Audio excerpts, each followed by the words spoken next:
Good morning, everyone.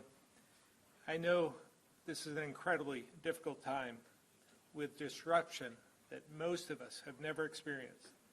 And there's a lot of uncertainty, fear, and anxiety across the nation.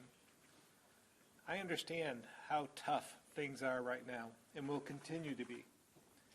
But what's really important is to focus on and complete our first mission, to work together as one community to slow the spread of COVID-19. Yesterday, when we announced the death of 2 elderly Vermonters with COVID-19, we had a stark reminder of why the mitigation actions and efforts we're taking are absolutely necessary.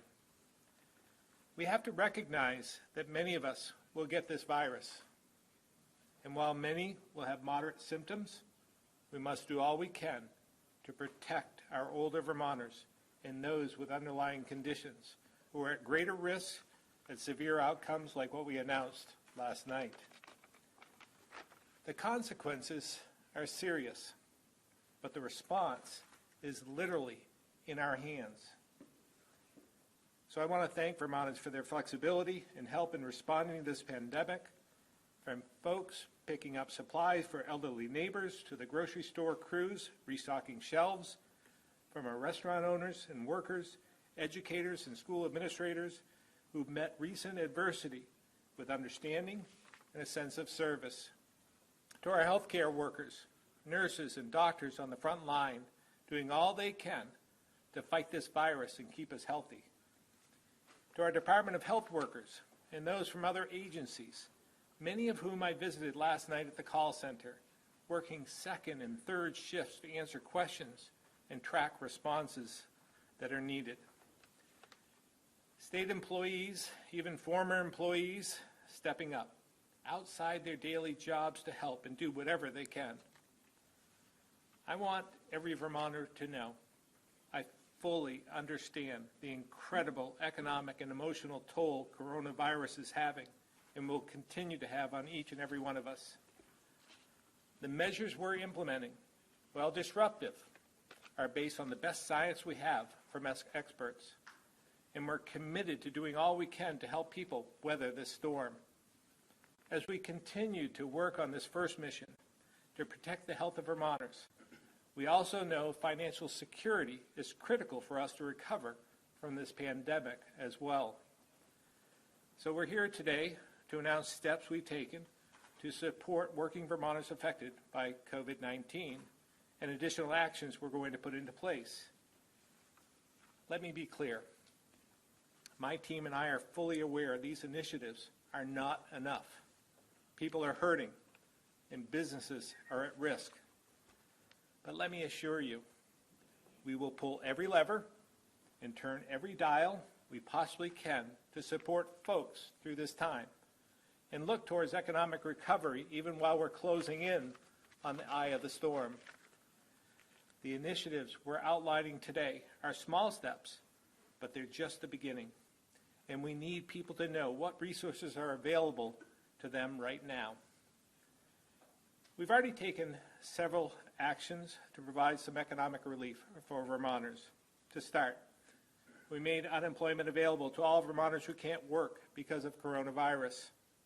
We also waived the work search requirement for those who were laid off or had their hours reduced during this emergency.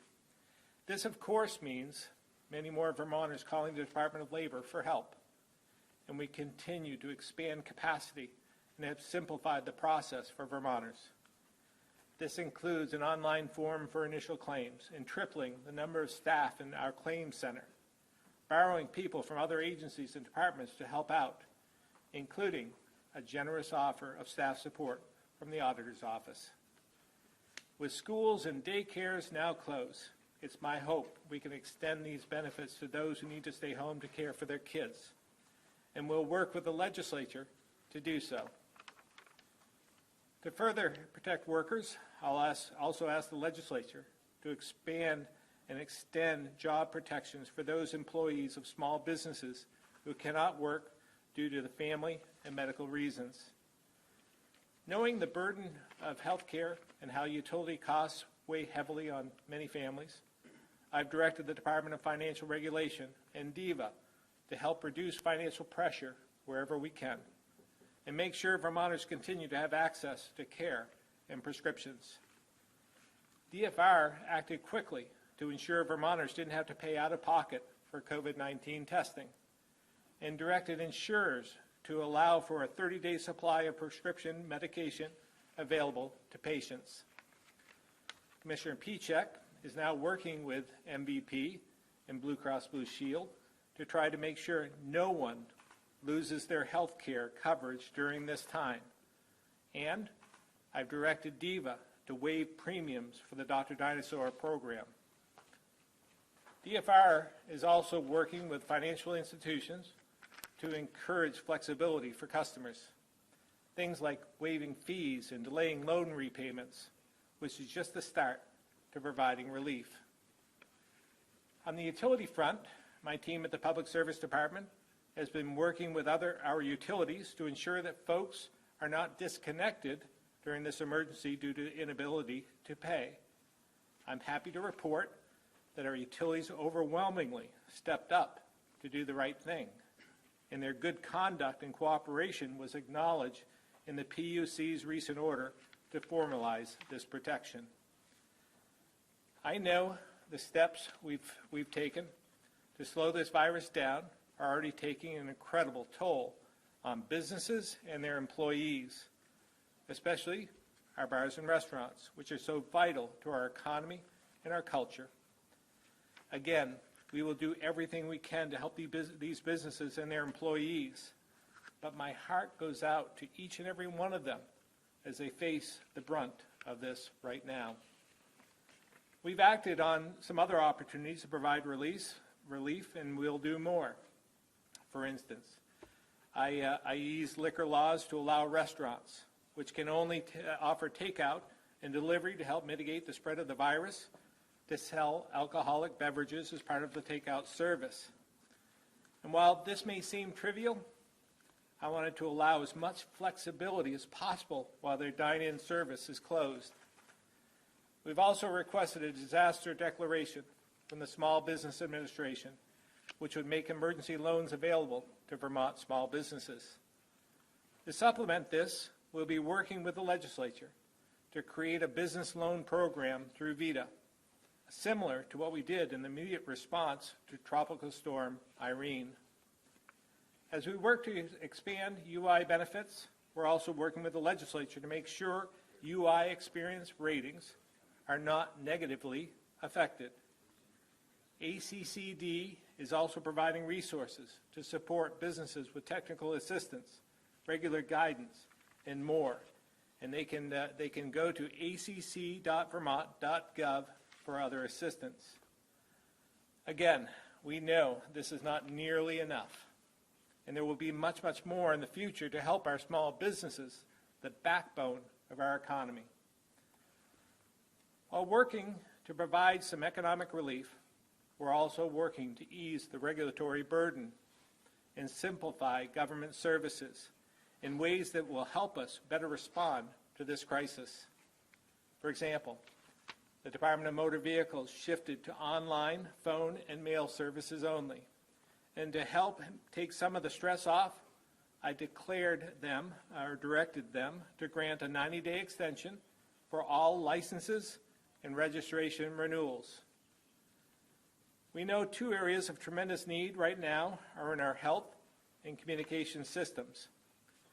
We've already expanded telehealth services, including for mental health needs, and we'll also work to give our healthcare providers more flexibility on licensing, staffing, and referrals, and ease A&R's procedural requirements to accommodate surge capacity at our healthcare facilities. And we're looking to ease the barriers to communications infrastructure to make sure those systems aren't interrupted. Additionally, the Public Service Department is developing an interactive map of free Wi-Fi spots. Those Wi-Fi hotspots will support our students and workers now learning and working remotely. On the federal level, we continue to assess what's being passed and being considered in Washington, which will provide much more relief for workers and businesses. I want to thank the congressional delegation, Senators Leahy and Sanders and Congressman Welch, who have been so supportive in taking my numerous calls each and every time I make them. I also want to thank the legislature, particularly the leadership, who have been standing ready to act on our needs in this time of crisis, and who will continue to work closely with on several of the proposals I outlined today. As I've already made clear, these are just the first steps of many to come. That we think that we can make a difference for Vermont, but I know that many more will be needed. And we'll take those steps together.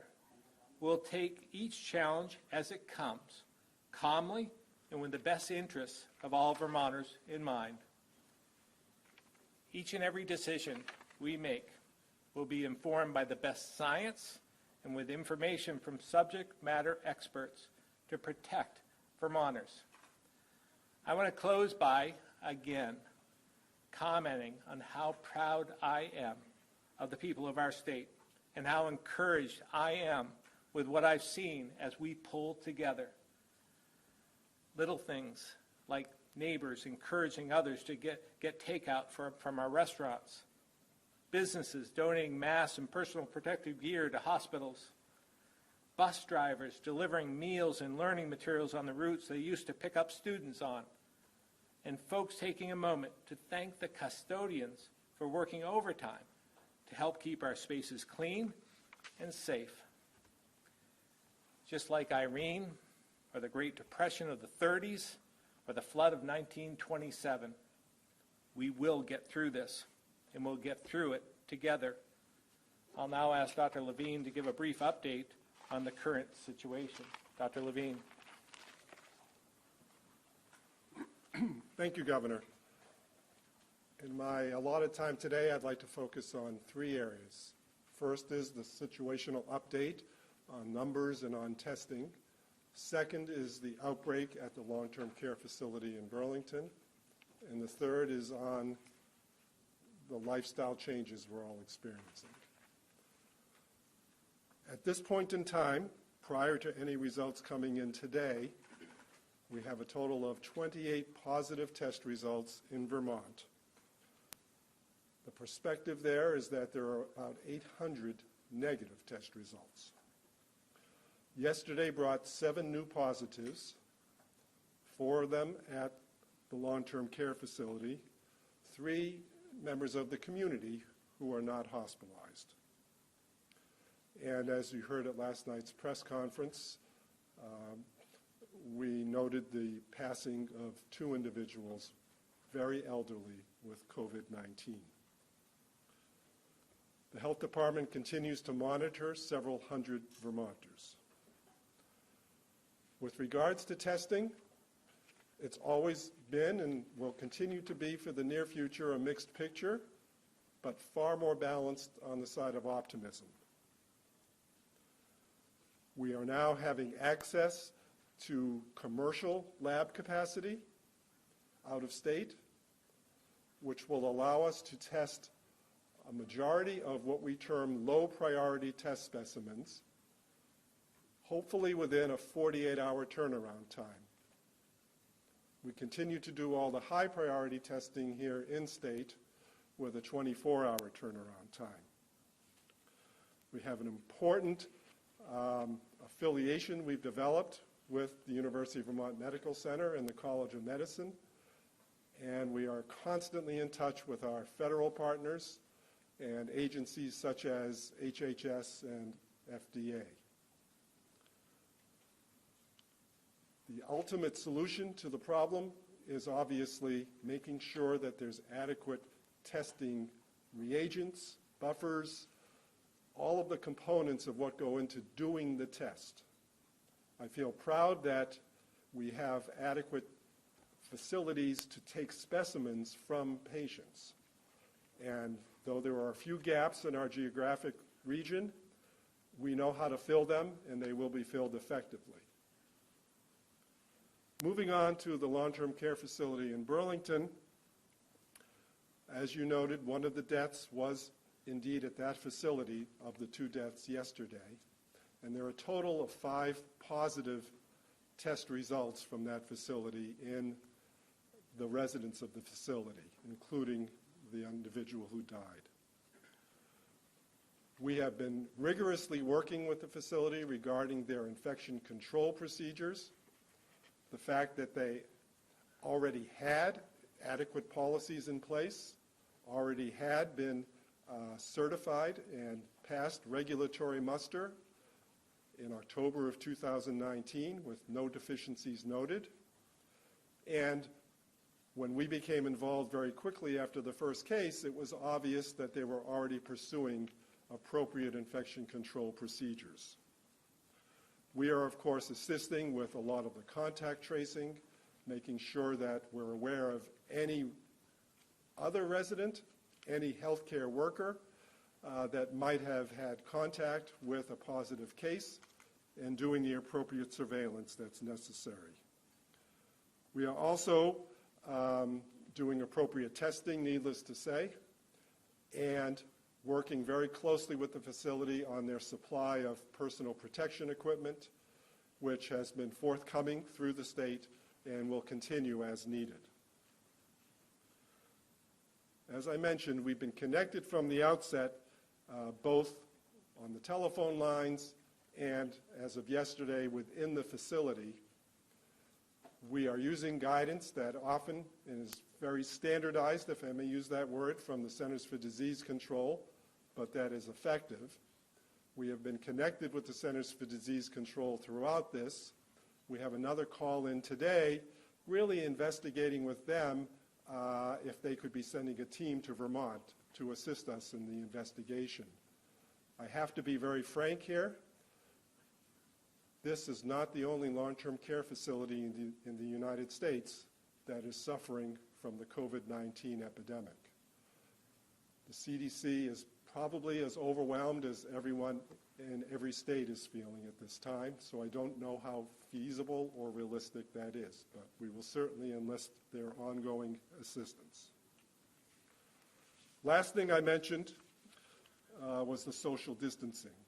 So during this time of uncertainty, many Vermonters are feeling understandably anxious, worried, perhaps angry, perhaps scared. Social distancing can compound the feeling of isolation. We encourage all Vermonters to use this time of social distancing as an opportunity to reconnect with family, friends, and your community in responsible ways. Use technology to communicate. Enjoy the outdoors. Take time to learn a new skill. Follow up on long overdue projects. Volunteer to support those who are in need. This is a big transition from how we live our daily lives. We're all working together to adjust, change the way we express kindness, affection, embracing people, meeting them for the first time.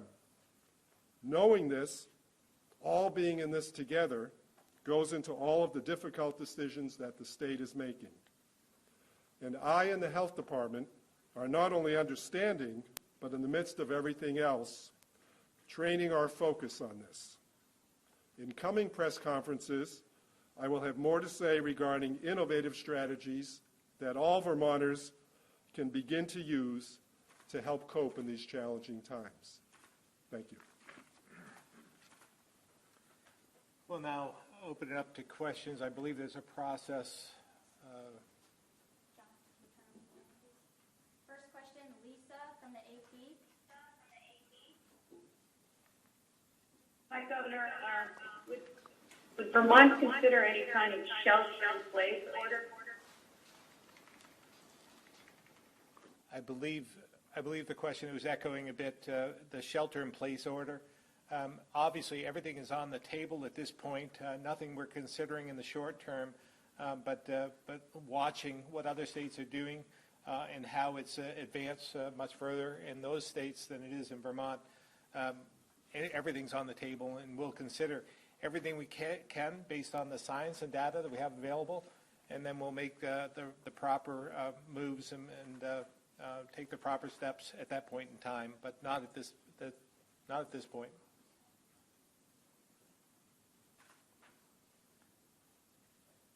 Folks on the line, please make sure it is muted. We're getting a lot of feedback, and we might have to hang up the conference call if we can't figure this out. Next question is Pete Hirschfeld from VPR.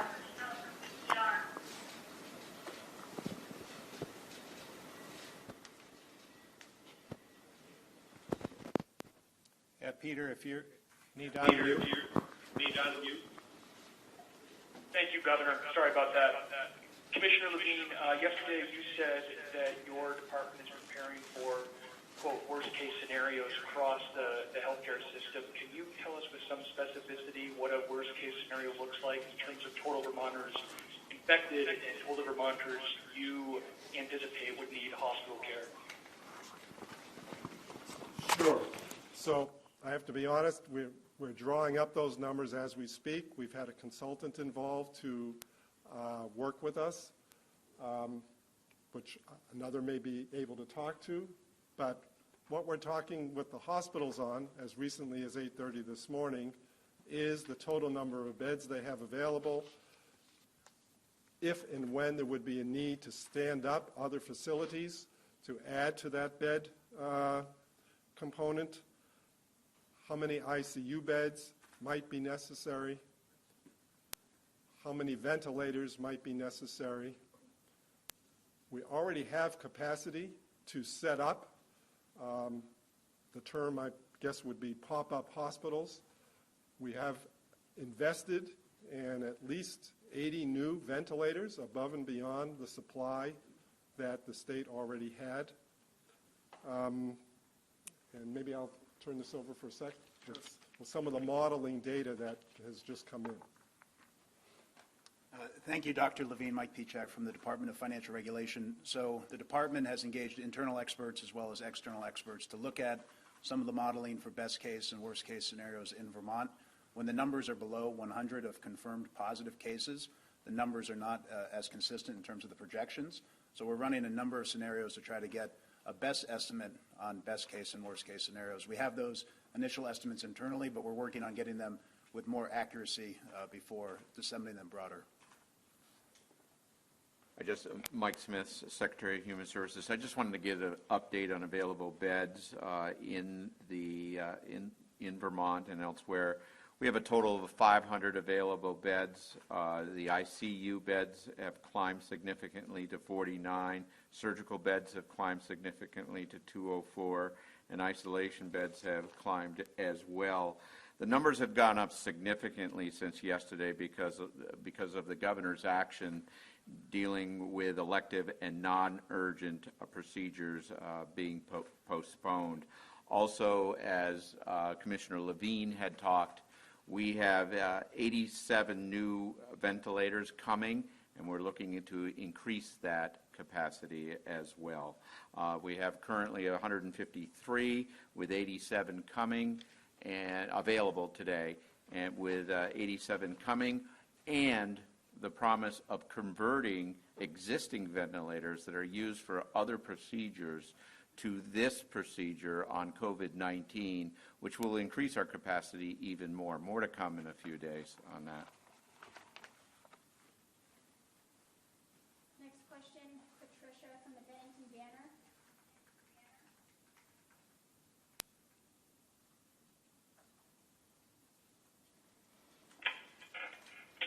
Hello, sorry about that.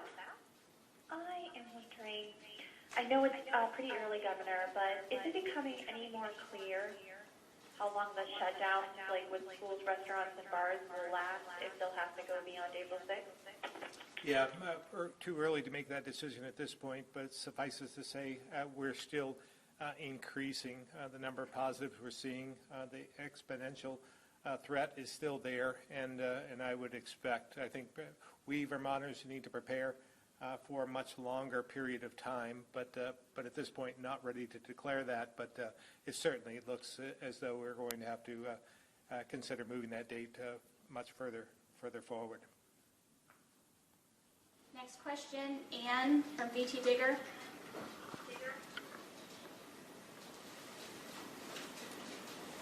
Yes, thank you. I'm wondering why DOH is not reporting locations of individuals who are positive.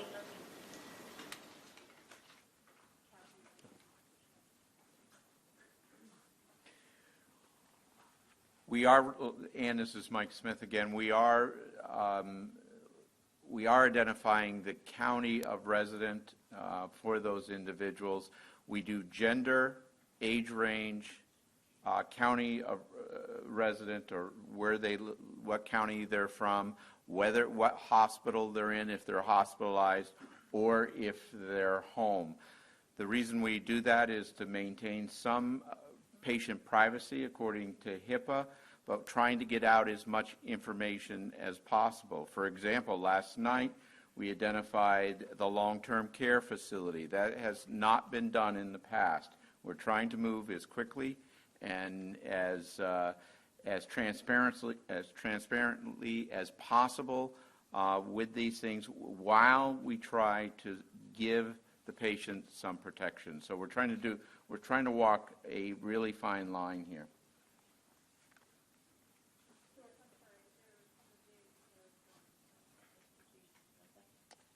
Ann, if you're talking, we're not hearing you. I was just asking if cases that were identified earlier in the week are going to get a county identification. The question was whether the positive cases that were announced earlier in the week, will they be identified per county on a countywide basis? Do you know that on a countywide basis, if we're... Yeah, and I'm a little confused because we do account on a countywide basis each time we send out a count each day. There was one day where we didn't do that because of some program issues, but every day we try to identify the county where the person is. We had a little bit of glitch in the first part of the week because what we didn't want to do, and the governor was absolutely right with this, we didn't want to split non-Vermonters and Vermonters out there to have that dichotomy between non-Vermonters and Vermonters. So we one day we had 10 when we should have had a total of, I think it was 17, something along that line. But it's our intention to report as much as possible every time that we do report. Thank you, Secretary Smith, while you're there. If I could ask you, should daycares still be charging people when they're closed, and is there any plan to address that? I mean, it'll be up to every individual. For essential people, right now, we are paying daycare centers for those that are subsidized. We'll look into whether they should or whether they shouldn't as we move forward. But right now, we are, whether you have what we're trying to do, Stuart, is to make sure that we don't collapse the daycare system. So when we come out of this, that we still have a daycare system. And what we're trying to do is provide payments to that daycare system, whether you have children or not. And these are the pre-K systems that I'm talking about right now, the private pre-K systems. We're paying the subsidy through the closure period that we announced. If I could just follow up with Dr. Levine. Do you know, sir, if there are any healthcare workers, including physicians, who were perhaps involved with the treatment of the woman who died yesterday in Burlington, who have now tested positive? Do we have any physicians in our state who have tested positive? So I don't have the answer to that yet. I suspect most of those tests are cooking right now. Okay, Katie from VT Digger. Yes, thank you. Commissioner Levine, as testing capacity increases,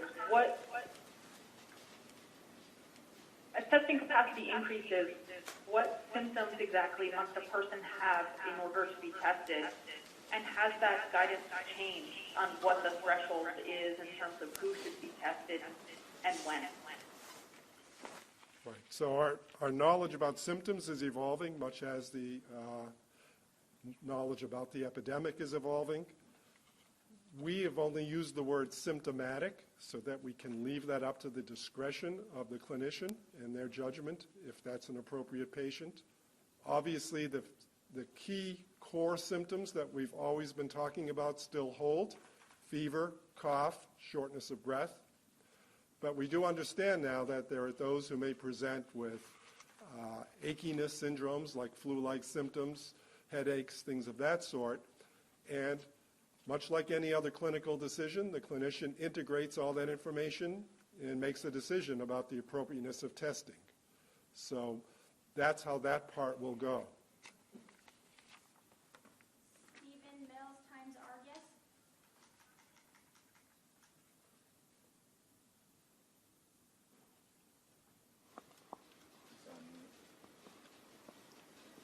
Stephen, are you on mute?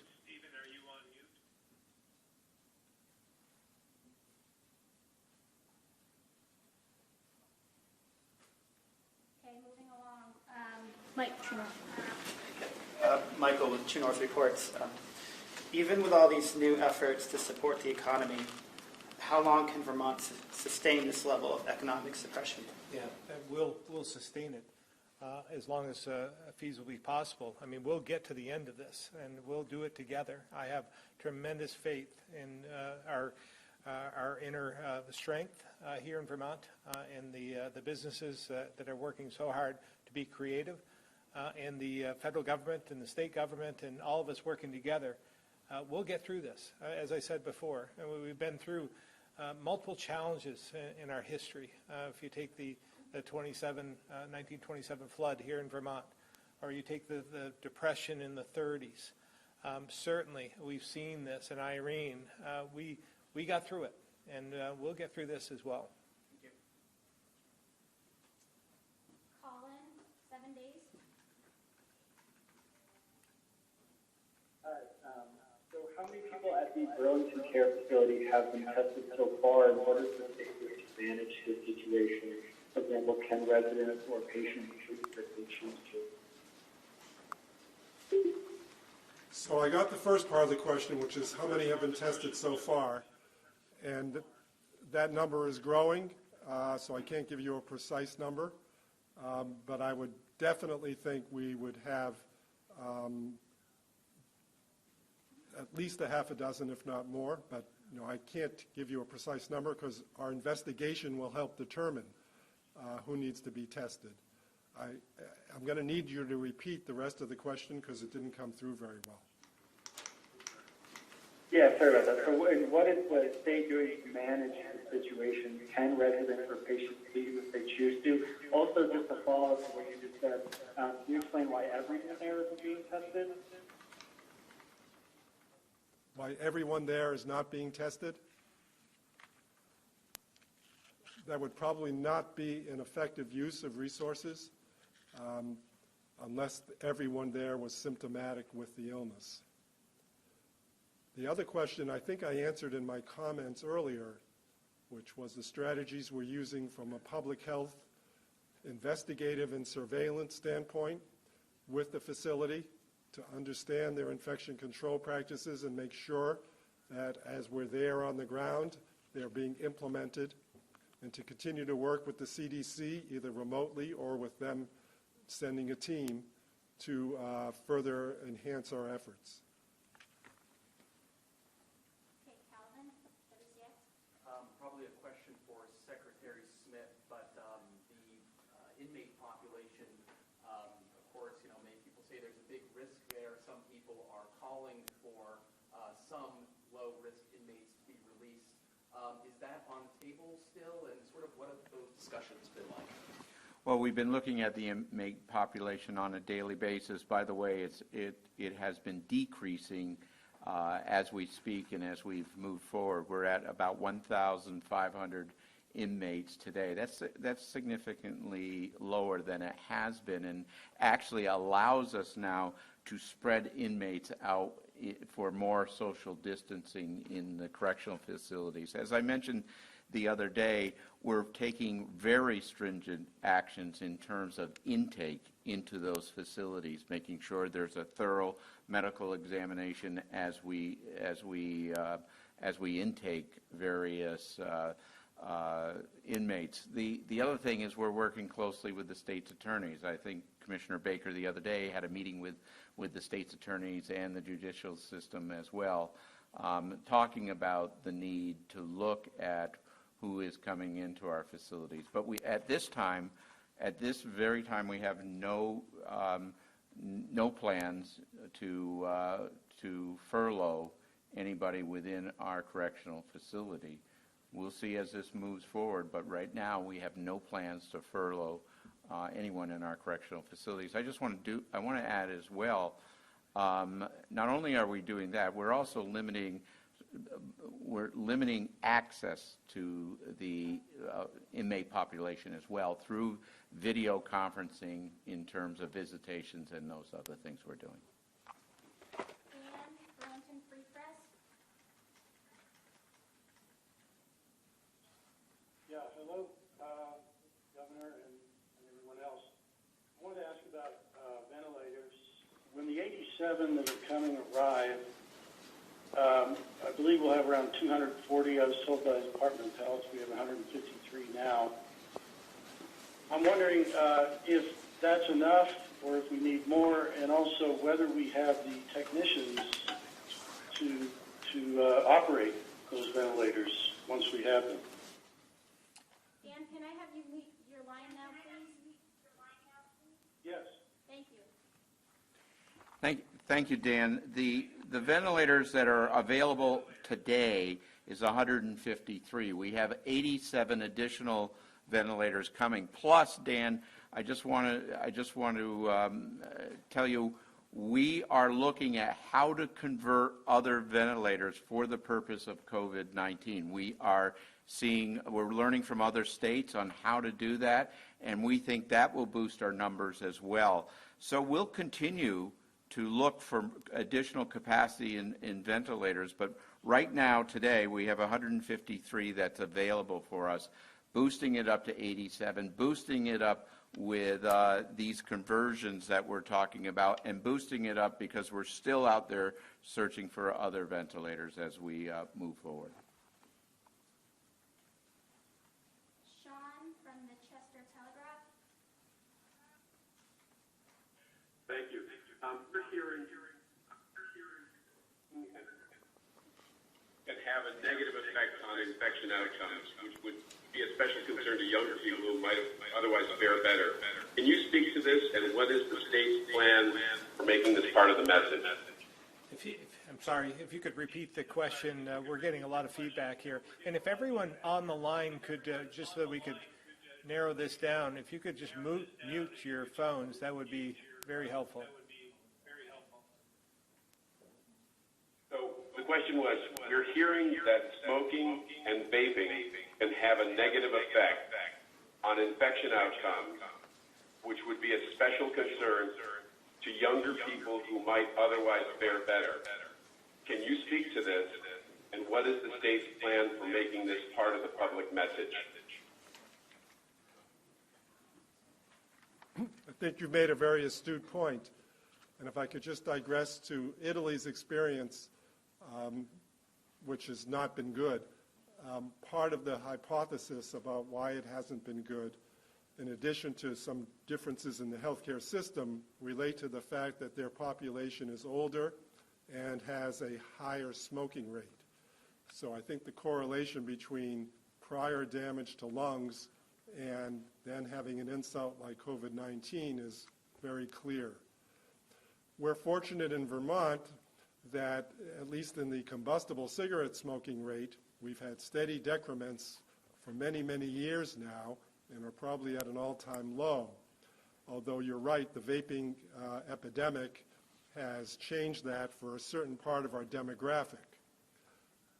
If there's some good news in that, the demographic that's really doing the most vaping are in the adolescent years and perhaps young adult, but those are the years that seem to be less unfavorably impacted by this virus.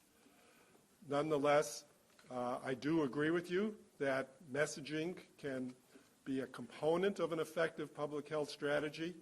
We haven't actually turned off any of the messaging that we're doing with youth regarding vaping, and I think we should continue to support that message regardless, and specifically broaden it to any tobacco product message, since we don't want our older adults who are more prone to have serious outcomes with COVID-19 forget that connection.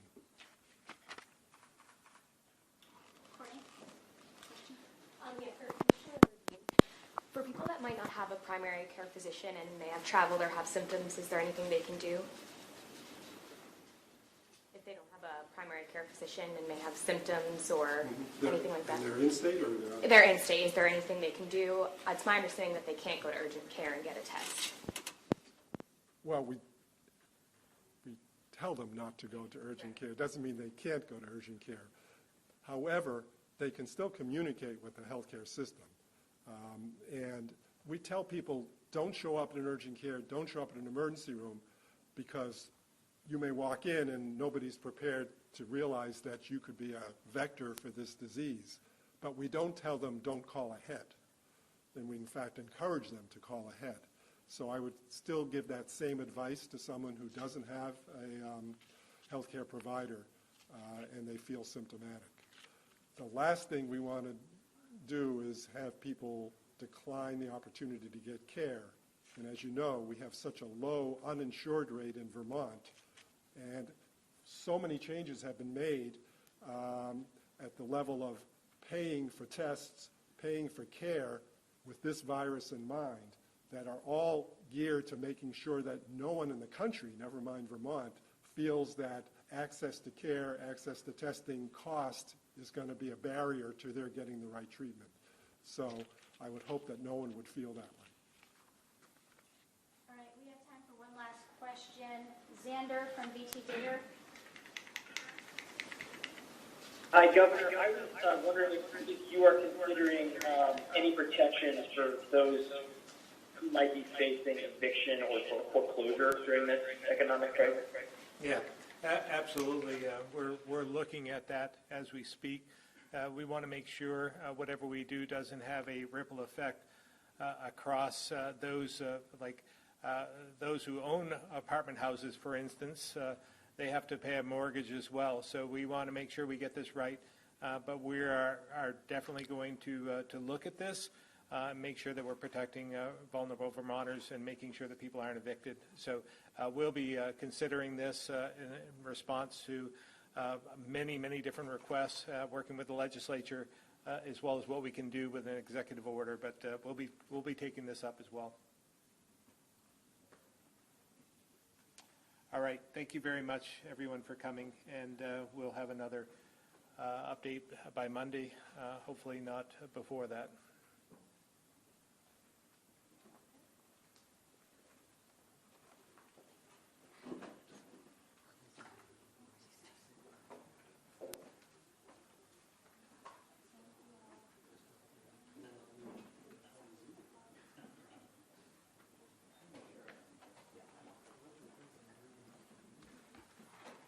And an elderly woman